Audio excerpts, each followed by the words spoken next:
She didn't flinch. That was the part no one talked about afterward. Not in the break room, not in the parking lot, not even in the quiet conversations that happened in whispers between the morning shift and the lunch rush. Nobody mentioned that when the manager told her to leave, she simply set down her coffee cup, folded her hands in her lap, and looked at him the way a person looks at something they already understand completely. No raised voice, no trembling chin, nothing. Her name was Diane Okafor, and she had driven herself to the Hargrove House restaurant that Tuesday morning the same way she drove herself everywhere, alone, in a 6-year-old black Civic with a cracked dashboard and a back seat full of folders she kept meaning to organize. She had made a reservation 3 weeks earlier under her company name, which meant nothing to the hostess, who seated her, and nothing to the manager, who approached her table 11 minutes after she sat down. She was wearing gray slacks and a fleece pullover the color of moss. Her reading glasses were pushed up on top of her head. She had ordered the coffee and was studying a contract on her tablet when the shadow fell across her table. "Excuse me," the man said. His name was Barton Price, and he had managed Hargrove House for going on 9 years. He was the kind of man who took enormous pride in the restaurant's aesthetic. The white tablecloths, the low lighting even at noon, the particular way the servers were trained to refold napkins if a guest left the table for more than 4 minutes. He believed that certain environments communicated certain things, and that it was his responsibility to protect what Hargrove House communicated. He looked at Diane Okafor in her fleece pullover, and her reading glasses, and her cracked screen phone sitting next to her tablet, and he decided she was not what Hargrove House communicated. "I'm sorry," he said, not sounding sorry at all. "I'm going to have to ask you about your reservation." She looked up from her tablet. "I have one." "I understand, but I'm afraid there may have been a booking error." He paused. "This is a private dining room for our members and invited guests." "I'm aware of that," she said. "I've been a member for 2 years." The silence that followed was the kind that has weight. Price looked at her again. The fleece, the civic keys on the table, the reusable tote bag hanging off the back of her chair, and made a decision that would, within 72 hours, cost him far more than he could have calculated standing there in his pressed shirt. "I'm going to need to see some identification," he said. "And your membership card." She didn't argue. She reached into her tote bag, produced her wallet, and placed her membership card on the table. Price picked it up. He examined it. He set it down. "Thank you," he said. "Can I ask who you're dining with today?" "I'm waiting for someone. And your guest is—" "A private matter," she said quietly. He stood there for a moment. Something about her stillness unsettled him, though he couldn't have named what. She wasn't performing patience the way some people did. Sighing, checking the time, making their irritation visible. She was simply still. Present, watching him with an expression he would later describe to his wife as almost scientific. "I'm going to ask you to wait in the lobby," he said finally, "until your guest arrives and we can confirm the reservation fully." Diane Okafor looked at him for a long moment. Then she said, "All right." She picked up her tablet. She picked up her phone. She left her half-finished coffee on the table, which was either an oversight or a statement, and she walked toward the lobby. She did not hurry. The woman who had been watching from the adjacent table was named Solange, and she was there with her sister-in-law celebrating a birthday. She had watched the entire exchange with the particular alertness of someone who had seen this specific sequence of events before. Not this restaurant, not this man, but this exact architecture of dismissal. The too polite voice, the framing as a procedural concern, the request to move. She leaned across to her sister-in-law and said something low. Her sister-in-law looked over at Price, who was straightening the tablecloth Diane had vacated, and pressed her lips together. At the host stand near the entrance, Diane stood with her tablet and waited. She didn't look at her phone, she didn't pace. She stood as if waiting were something she had a great deal of practice with, which, in certain ways, she did. Her guest arrived 18 minutes later. He was a man named Webb Crawford, and he was the kind of man who entered rooms. with the unconscious authority of someone who had never once been asked to wait in the lobby. He was wearing a suit that cost more than some people's car payments and carrying a leather portfolio that had his law firm's initials embossed on the corner. He shook Diane's hand when he found her standing near the entrance, and then he looked past her shoulder toward the dining room. "They seated you out here?" he said. "They asked me to wait." Webb Crawford was a black man in his mid-50s who had spent 30 years learning exactly what certain statements meant when they were polished and indirect like that. He looked at Price, who had appeared near the host's stand with the practiced cheerfulness of a man who has suddenly recalculated. "Mr. Crawford," Price said, extending his hand. "Welcome back. We have your usual table ready." "She's with me," Webb said, not smiling. "Of course, right this way." They were seated at a corner table near the window. Webb waited until the server left with their orders before he looked at Diane. "How long did they keep you waiting out there?" 18 minutes. He nodded slowly. He had the look of a man adding something to a column in his head. "They asked to see your membership card?" "They did." "Did they ask the couple that came in after you?" Diane glanced toward a table where two people in resort wear were examining menus without having been asked for anything at all. "No," she said. "They didn't." Webb Crawford set down his water glass and said nothing for a moment. Then, "Diane, you know I've been your attorney for 11 years. I want you to understand that what I'm about to say is not legal advice. It's just one person talking to another." He paused. "Do what you feel is right." She looked at him across the table. Outside the window, the street was doing what streets do at noon in November. People moving fast, collars up, everyone going somewhere that seemed urgent. "I already know what I'm going to do," she said. She picked up her menu. "But first, I'm going to have the salmon." What Price didn't know, and what the Hargrove Group's board of directors didn't know either, was that Diane Okafor's name appeared in documents they had reviewed multiple times without connecting it to the woman in the fleece pullover and the 6-year-old Civic. She had founded a company called Keyline Systems in her late 20s out of an apartment in East Baltimore. She had written the first version of the software herself on a laptop she bought refurbished for $212 during the months after her mother passed, and she found herself without a job and without a plan and with nothing but time and the particular clarity that comes from having nothing left to lose. The software was a logistics platform, not glamorous, not the kind of thing that made magazine covers right away. But it was precise and it was fast, and it solved a problem that mid-size companies had been patching over with workarounds for a decade.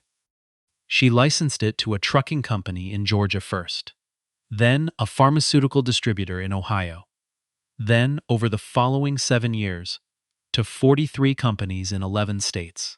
She had been careful with the money in a way that people who grow up without money often are: methodical, unglamorous, more interested in stability than in spectacle. By the time a private equity firm offered to acquire Keyline Systems for a figure that required her attorney to review the offer letter 3 times before either of them said anything out loud, she had built something that quietly undergirded a not insignificant portion of the American supply chain.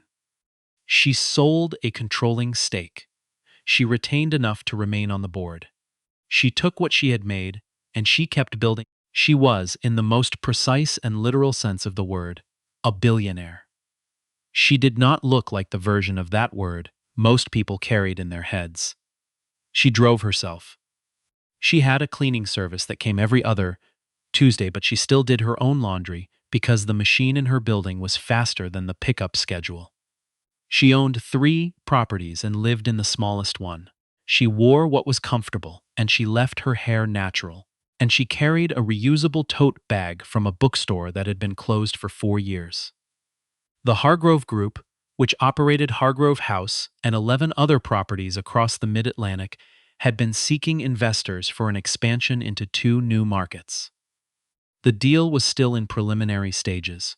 It had not yet been publicly announced. Diane had been reviewing the prospectus for 6 weeks. That was why she had made the reservation 3 weeks earlier. That was what the meeting with Webb Crawford was for. Not the salmon, not the coffee, the due diligence.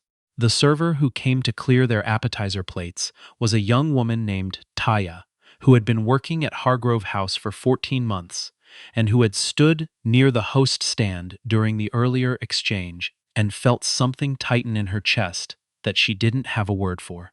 She was 23, and she had not said anything, which was a fact she would carry with her, in a specific compartment of herself for some time. She refilled Diane's water glass without being asked. It was a small thing. It was the kind of small thing that doesn't announce itself. But Diane noticed. She noticed most things. Across the dining room, at a table near the bar, a man named Prescott was having lunch with his business partner and watching the woman in the corner, with the low-grade recognition of someone who cannot quite place a face. He was on the board of a mid-size firm that had, in the last year, begun using a logistics platform called Keyline. He had seen the name attached to a profile somewhere, a conference program maybe, or an industry newsletter. He had the nagging quality of a word on the tip of your tongue. He looked at the woman in the fleece pullover. He looked at his phone. He typed something into the search bar. He found a photograph taken at an industry conference in Chicago 2 years ago. She was wearing the same style of reading glasses. She looked exactly the same. He sat back in his chair. His business partner said something to him, and he didn't respond. Prescott, his partner said. That woman, Prescott said quietly. In the corner. What about her? He turned his phone around and showed his partner the screen. On it was a brief profile. Name, company, the kind of numbers that make people read the same sentence twice. His partner looked at the phone. Then he looked at the corner table. Then he looked at Barton Price, who was standing near the entrance, straightening his jacket. Oh, his partner said. The lunch lasted an hour and 40 minutes. Webb ordered dessert. Diane had more coffee. They talked about the prospectus, and about 2 clauses in the preliminary agreement that she wanted adjusted, and about a property in Bethesda that she had been asked to consider acquiring. They talked in the precise, efficient shorthand of people who have worked together for 11 years and no longer need to translate for each other. When the check came, Diane paid it with a card she kept in the front pocket of her tote bag. It was not a flashy card. It was matte black and it had no visible numbers. The server, Taya, processed it without looking at it directly, which is what good servers are trained to do. At the door, Webb put on his coat and said, Are you going to tell them? Not today, she said. When? She considered this. Outside, it had started to drizzle, the fine, barely their kind that you only notice when you step out of shelter. When the time is right, she said. She pulled up the hood of her fleece. She walked to her Civic. She drove herself home. The call came from her director of business development the following morning, a man she'd worked with for 6 years, whose name was Orrin. He called her at 7:43, which was early for him, which meant something. I need you to look at something, he said. She was at her kitchen table with her coffee and her tablet, which was where she did her best thinking. Send it. Already did. The email contained a screenshot of a post from a food and dining blog. The post was titled something like, Scene at Hargrove House, a witness account, and it had been written by someone named Solange, who described what she had observed from the adjacent table the previous morning, the approach, the request to move, the membership card, the 18-minute wait in the lobby. She had not named the woman she'd witnessed. She had described her in terms of what she was wearing and the way she had carried herself. The post had been up for 16 hours. It had been shared enough times that several local news outlets had already published follow-up pieces speculating about the identity of the woman. One outlet had figured it out. The headline used Diane's name. Orrin said, Our comms team is asking what you want to do. She read the article twice. She set down her coffee. She looked out the kitchen window at the gray November morning, at the neighbor's tree, with its last few leaves still holding on against what was coming. Nothing yet, she said. Diane? Orrin, I said not yet. She hung up and looked at the article for another moment. Then she opened her email and drafted a message to the Hargrove Group's Chief Development Officer. a man named Kellner, who had been calling her assistant twice a week for 6 weeks, with warm, optimistic updates about the investment timeline. The email was 4 sentences long. She wrote that she would not be moving forward with the investment. She noted that her decision was final. She thanked him for his time. She did not explain further. She read it over once. She sent it. The story moved the way stories move in the current age, faster than anyone is prepared for, and with a momentum that no press release or spokesperson can redirect once it achieves a certain velocity. By noon, the screenshot of Solange's post was everywhere. By 2 o'clock, someone had pulled a surveillance image from the restaurant's exterior camera that appeared to show the approximate moment Diane walked in, identifiable only by her fleece and her tote bag. By 4, 3 of the national outlets had run pieces. By 6, the Hargrove Group's social media accounts had gone quiet in the particular way that indicates a crisis communications team has taken over. Barton Price was not named in the early coverage. Then he was. He issued a statement through the company that described the incident as a misunderstanding related to our reservation confirmation process and expressed regret that any guest felt unwelcome. The statement used the word process 4 times. It did not use the word membership card. It did not mention the lobby. Keyline Systems' name appeared in the second paragraph of most articles, followed by the figure that always made people read it twice. The Hargrove Group stock, which traded on a mid-size exchange and was not closely watched by most financial outlets, dropped before trading closed that afternoon. It was not a catastrophic drop. It was the kind of drop that looks like a warning. By the following morning, it was not a warning anymore. 2 institutional investors placed calls. One announced it was reviewing its position. A hotel chain that had been in partnership talks with Hargrove for 2 years issued a statement saying those talks were paused. A corporate events company that had booked Hargrove House for a January gala quietly inquired about its cancellation policy.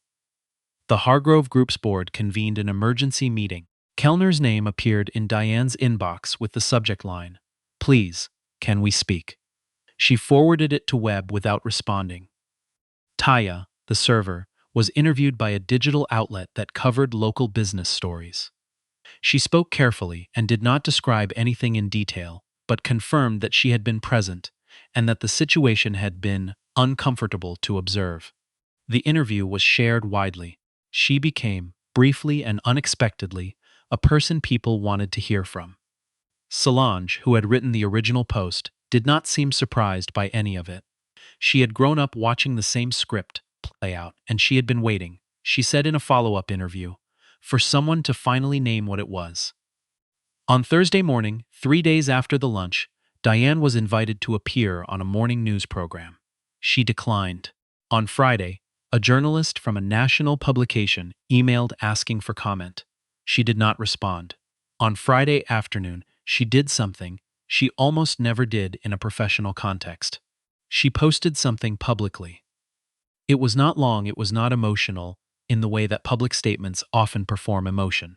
She wrote that she had been a paying member of Hargrove House for 2 years, that she had made a reservation through standard channels, that she had been asked, upon arriving, to move to the lobby in a way that other guests at neighboring tables had not been asked to move, that she had watched for years as this particular variety of assessment, the scan, the calculation, the quiet procedural shuffle, was applied to people who looked like her, and that she had never found a word for it that the people doing it would accept.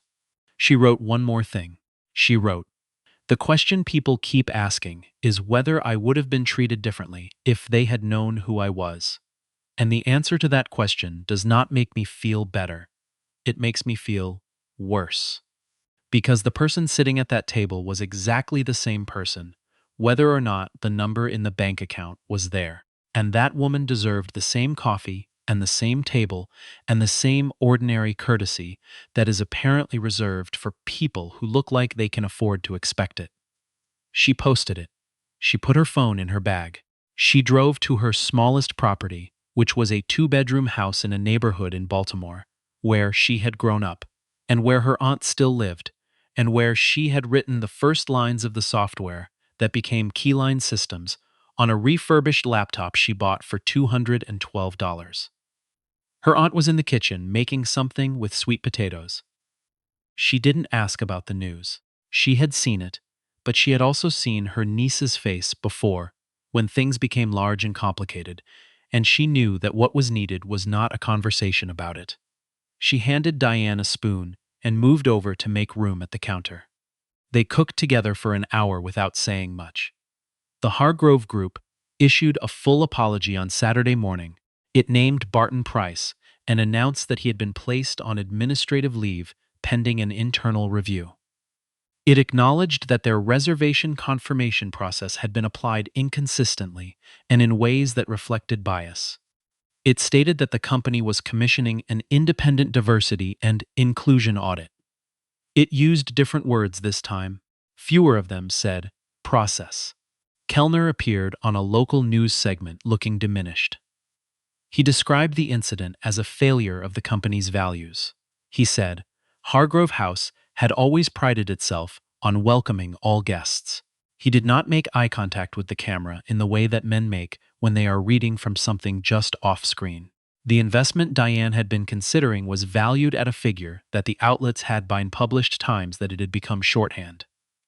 They just called it the Okafor investment, the way you call something by a name when it has become larger than its own description. That figure was not coming. What came instead was a class action inquiry filed the following week by a law firm representing 11 other individuals who had been members of Hargrove House or guests at Hargrove Properties and who had experienced similar procedural redirections. The inquiry alleged a pattern. The word pattern was doing a great deal of work in the legal documents, but it was the right word and everyone knew it. Diane did not watch any of the coverage. That was not quite accurate. She watched some of it, on her phone, alone, in the way that you press on a bruise to understand where exactly the tenderness is. But she did not let it organize her days. She had a company to run. She had a board meeting in December and an acquisition to consider, and a software update that her development team had been trying to schedule a review call about for 2 weeks. She had a life that existed in the full 3 dimensions of a life, not in the single profile that news stories are assembled from. What she thought about, in the quiet moments, in the car, in the early mornings with her coffee, in the space between sleep and waking, was not Barton Price. She had filed him away as the representative of something much larger and much older than himself. And she did not believe that filing was unfair.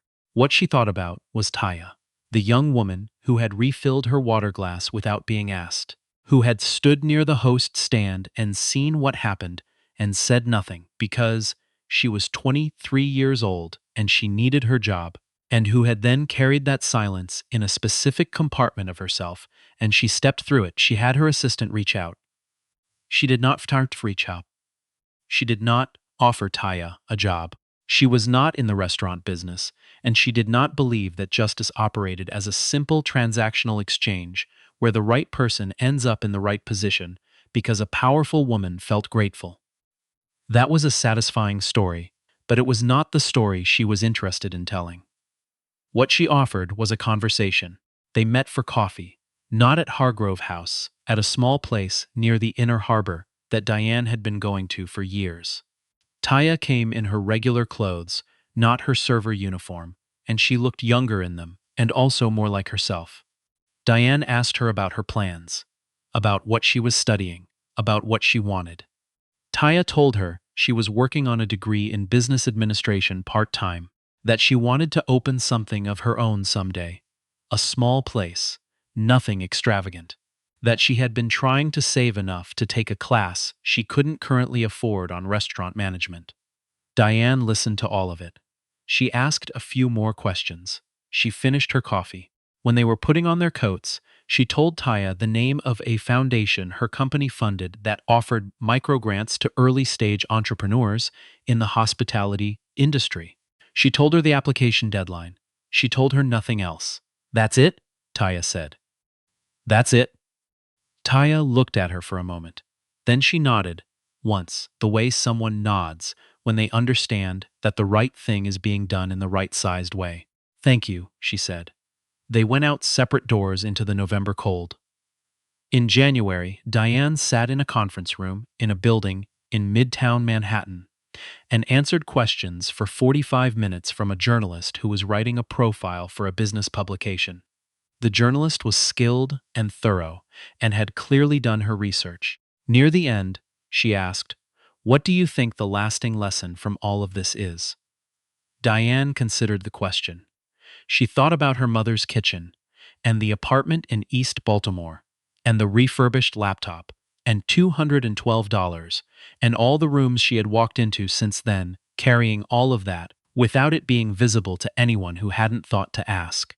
That the people who needed the lesson, she said, won't learn it from this. They'll learn a version of it. The version that says be careful who you dismiss, because you might be wrong about what they're worth. And that's something. That's better than nothing. She paused. But the lesson I wish they'd learn is the other version. The one that says it doesn't matter what someone is worth. The woman in that lobby deserved a table and a cup of coffee. That's the whole lesson. Nothing after the word because is required. The journalist wrote that down. Outside the window, the city was doing what the city does. Enormous and indifferent and full of people moving through it. Each of them carrying something that the people around them cannot see. Each of them more than the version of themselves that a stranger assembles in the first 11 seconds of looking. Diane looked out at it for a moment. Then she picked up her bag. She had a plane to catch.